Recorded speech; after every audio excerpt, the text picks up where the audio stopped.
Hey, we look forward to our Tuesday visit with Peter Range, who is the Senior Fellow at the Center for Christian Virtue. It's Say Yes to Life. Good morning, Peter. How are you? Hi, Pete. Well, I really hope that one day, Pat, good morning. Good to see you today, where I can't see you, but good to hear from you. I really hope that one day it is St. Ron Finn, pray for us. So, Ron, you stay on the straight and narrow. I believe it can happen. With some, it takes like thousands of years, and with others, it could take millions and millions and millions of years. Well, Ron, I think St. Peter, when you get to heaven, will just say, come on in, Ron, because you dealt with Pat for all those years. Yeah, well done, good and faithful servant. That's right.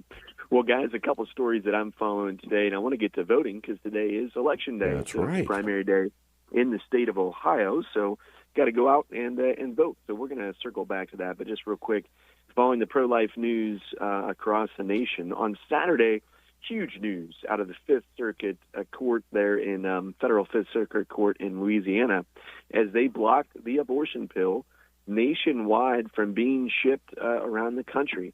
It was a huge win for pro-lifers. Louisiana had pro-life laws kind of in place, but they were under this devastating effect of the Biden administration's move to dispense with any in-person requirement, removing the doctor from any discussion or just checking on the woman if she has an ectopic pregnancy, whatever it might be.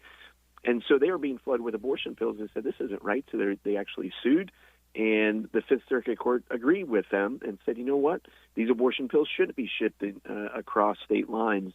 But then the Supreme Court on Saturday overturned the Federal Appeals Court ruling that temporarily blocked the mailing of the drug nationwide. So this is going to make its way through the Supreme Court. We got to pray that justice ultimately will be done here, and hopefully some basic common sense restrictions will be placed on the abortion drug on its way, please God, to it ultimately being banned completely. Mm-hmm. Number two story that I'm following, though, here is in euthanasia story out of Canada. It just happens to a Catholic priest.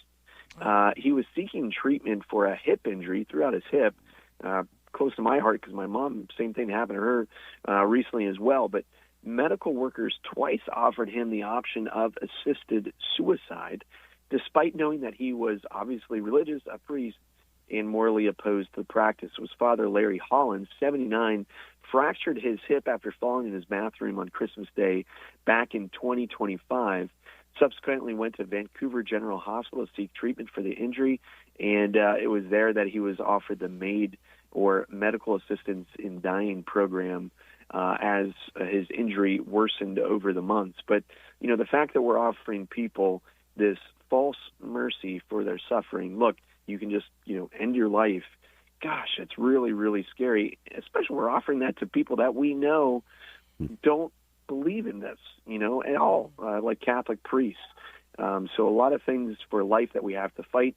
And, when we go to the ballot box, it's things that we should consider. So it's really hard these days when it comes to voting because, someone can really remake themselves, if you will, when they go to run for a particular election and you see these commercials, or you might see who's even endorsed them and you're like, oh, wow, this person. So, and I like person X, and so that must mean person Y is good. And I tell you, working in the field of politics, there's so many strange things that happen. You really got to do your research. I think the best way to figure out who to vote for is actually to go to talk to the person. You can discover a lot by talking to somebody. So if there's a campaign event, to go and meet with that person. But not everybody can do that, so you do the best research you can do online. Talk to your friends and family that you trust who have done research as well.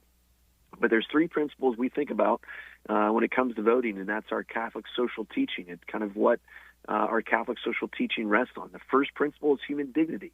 So every human person conceived is made in the image and likeness of God. So where do these people stand on those fundamental issues of life, including the right to life? Because the church is taught that the threat of abortion remains our preeminent priority because it directly attacks life itself, because it takes place within the sanctuary of the family, and because of the number of lives destroyed. So the first thing you got to be thinking about when you're looking at these candidates is where do they stand on the issue of life? Secondly, our Catholic social teaching talks about solidarity.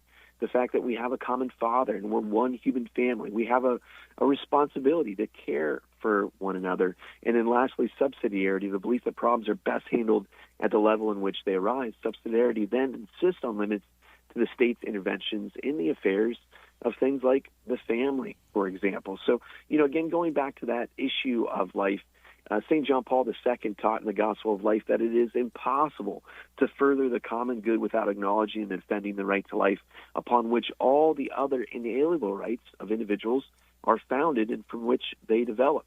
The USCCB in 1998 then expounded upon that and said being right in matters of racism, poverty, hunger, employment, education, housing, and health care can never excuse a wrong choice regarding direct attacks on innocent human life. So you might like a candidate's position, for example, on immigration, or you might like a candidate's position on the death penalty. But if they have the issue of life, the right to life, wrong, then those other issues don't trump that first fundamental issue, the right to life.